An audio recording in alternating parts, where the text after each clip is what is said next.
Hey Leute, willkommen bei Lucky Recipes. Heute kochen wir mal einen Zuschauerwunsch, und zwar eine Spezialität aus Kaschmir. Das allseits beliebte Rogan Josh. Und wenn ihr Interesse an der indischen Küche habt und an den Geschichten hinter den Gerichten, dann klickt doch unten auf diesen Abonnieren-Button. Das hilft euch, keine Folge mehr zu verpassen und uns, damit unser Channel wächst.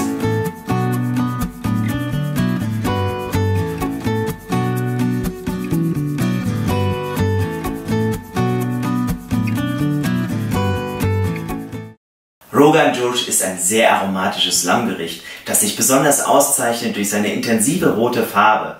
Der Begriff Rogan Josh ist aus dem Persischen und bezeichnet an sich erstmal eine Zubereitungsart.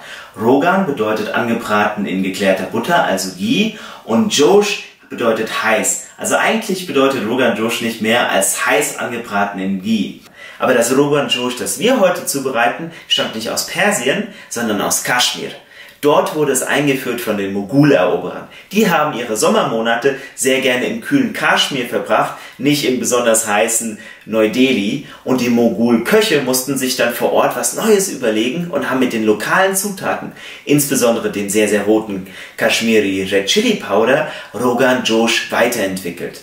Tatsächlich ist es sogar so, dass es zwei unterschiedliche Varianten von Rogan Josh gibt. Es gibt einmal die Mughal-Variante, die zubereitet wird mit Zwiebeln, Knoblauch und Ghee. Es gibt aber auch noch eine Hindu-Variante, die Zwiebeln und Knoblauch komplett weglässt und ersetzt durch Asafoetida oder auch Teufelsdreck genannt. Dieses gelbe Pulver hier. Ja, und das Ghee wird ersetzt durch Senföl, was wir auch in der bengalischen Küche sehr gerne einsetzen. Deswegen haben wir uns heute auch entschieden, die Hindu-Variante einmal auszuprobieren, weil wir es sehr interessant fanden, mal mit Asafoetida zu arbeiten und bei einem Fleischgericht, besonders einem Lammgericht, Zwiebeln und Knoblauch komplett wegzulassen.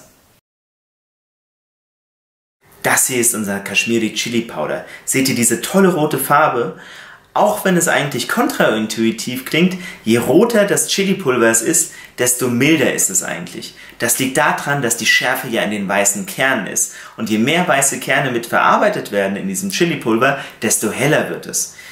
Wenn ihr es kauft, dann sucht gegebenenfalls auch nach Kashmiri Mirch. Ja, so wird das auch bezeichnet. Falls ihr aber auch das nicht findet, könnt ihr als Alternative auch das Ganze selbst zusammenmischen, indem ihr 4 Teile edelsüße Paprika nehmt und die vermischt mit einem Teil Cayennepfeffer. Dann bekommt ihr dieselbe intensive Farbe und einen sehr ähnlichen Geschmack.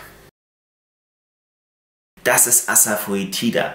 Asafoetida wird gewonnen aus dem Saft des sogenannten Stinkassand. Ungestreckt würde das Ganze so intensiv riechen, dass es jeglichen Geschmack in eurem Gericht, aber auch in eurem Gewürzregal übertünchen würde. Deswegen haben wir hier eine Variante, die gestreckt ist mit Reis und Weizenmehl. Hier die Packung, die hat genau dasselbe Signalgelb wie das Pulver selbst. Im Deutschen heißt das Ganze Teufelsdreck. Der Name kommt daher, da das Ganze sehr intensiv nach Schwefel und nach Knoblauch riecht. Wir benutzen das Ganze heute, um Knoblauch und Zwiebeln zu ersetzen, und es schmeckt mit Sicherheit sehr, sehr lecker. Jetzt kommen wir zu dem aufwendigsten Schritt, den wir bei diesem Gericht haben, weil tatsächlich ist das Gericht in der Zubereitung recht simpel. Und zwar stellen wir hier aus unserem Fenchel ein Fenchelpulver her. Das könnt ihr aber natürlich auch schon fertig kaufen oder ihr macht das in eurer Kaffeemühle. Ich lege heute mal gerne selbst Hand an und mache das mit Muskelkraft und unserem wunderschönen Mörser. Die Pfanne ist tatsächlich jetzt extrem heiß. Wir werden dem Namen von dem Gericht natürlich gerecht. Josh, also extrem heiß. Wir arbeiten hier wieder mit Senföl und an der Stelle, wie auch in den anderen Videos schon, der Warnhinweis, arbeitet mit einem Senföl, was eine sehr geringe Euruca-Säurenkonzentration hat. Das ist einfach gesünder. Als erstes kommen hier unsere Lorbeerblätter rein.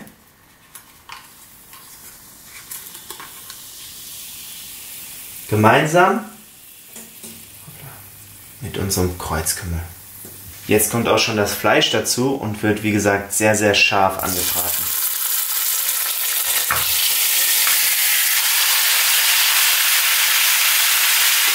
Jetzt können unsere Gewürze langsam dazu. Wir fangen an mit dem Asafoetida und mit unserem schönen handgemahlenen Fenchel.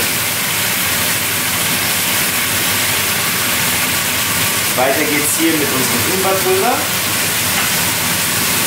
Kurkuma und natürlich den Kashmiri Chili Powder. Und jetzt nochmal durchmischen das Ganze.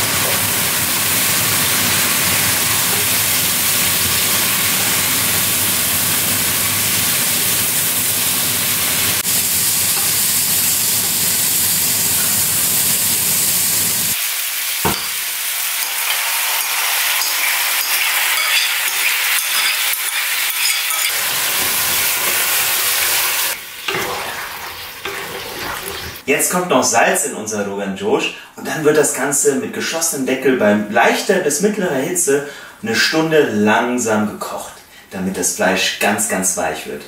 Ihr könnt dann in der Zwischenzeit ab und zu mal umrühren und dann schauen wir uns das Ganze in einer Stunde nochmal an.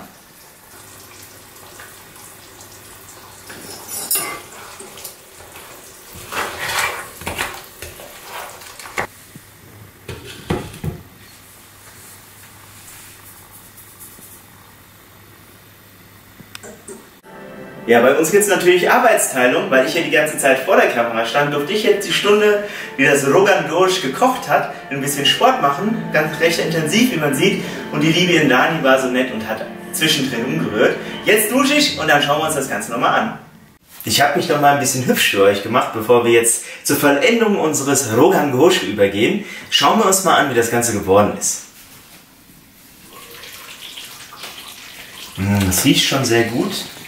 Und die Soße hat die richtige Konsistenz. Ihr werdet euch jetzt vielleicht fragen, das ist nicht so rot, wie ich mir das vorgestellt habe. Ja, das ist richtig. Das liegt daran, dass uns eine Zutat hier in Deutschland fehlt. Und das ist das sogenannte Rattan wie? Rattanjot. Rattanjot. Das ist eine Pflanze, die eigentlich nicht wirklich was zum Geschmack beiträgt, aber eine sehr schöne rote Farbe hat. Und in den Abwandlungen, die ihr natürlich aus den indischen Restaurants kennt, arbeitet man natürlich mit Tomate oder Tomatenmark. Oder Farbstoff. Oder Farbstoff natürlich. Wir machen das ein bisschen anders. Wir haben hier einen kleinen Trick. Wir haben uns rote Betesaft geholt und machen davon ein bisschen rein, um die rote Farbe zu kriegen. Schauen wir mal, das machen wir jetzt auch zum ersten Mal. Gucken wir mal, wie viel wir brauchen, damit die Farbe genauso ist, wie wir sie uns vorstellen. Ja, die rote Beete hat ihre Wirkung gezeigt. Schaut euch mal diese schöne rote Farbe an. Ihr könnt die natürlich auch anders erzeugen, zum Beispiel indem ihr einfach ein bisschen edelsüße Paprika noch dazu gebt. Oder wenn ihr ganz hart gesotten seid, könnt ihr natürlich noch mit mehr Kashmiri Chili Powder arbeiten. Aber so sieht die Soße doch wunderschön aus. So, jetzt zum Abrunden kommt hier noch unser Garam Masala rein. So. Das sieht schon sehr, sehr lecker aus. Jetzt wird unser Garam Masala nochmal bei mittlerer bis niedriger Hitze bei geschlossenem Deckel 5 Minuten lang mitgekocht. Dann, wie ihr es auch schon von allen anderen Currys kennt, machen wir die Hitze aus und lassen es nochmal 10 Minuten in der Resthitze ziehen. Und dann ist unser Rogan Josh auch schon fertig.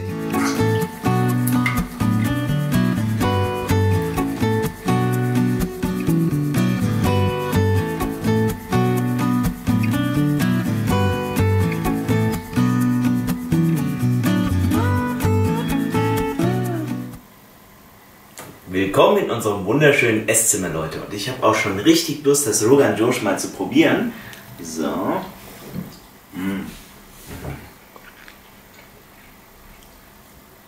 Also es ist wirklich eine Offenbarung. Das Fleisch ist so zart geworden durch dieses lange, langsame Kochen im Joghurt. Und man wird überhaupt nicht glauben, dass da weder Knoblauch noch Zwiebeln drin sind. Das Asafoetida hat also seinen Job auf jeden Fall erledigt. Und es ist super lecker. Ihr solltet das auf jeden Fall mal zu Hause ausprobieren.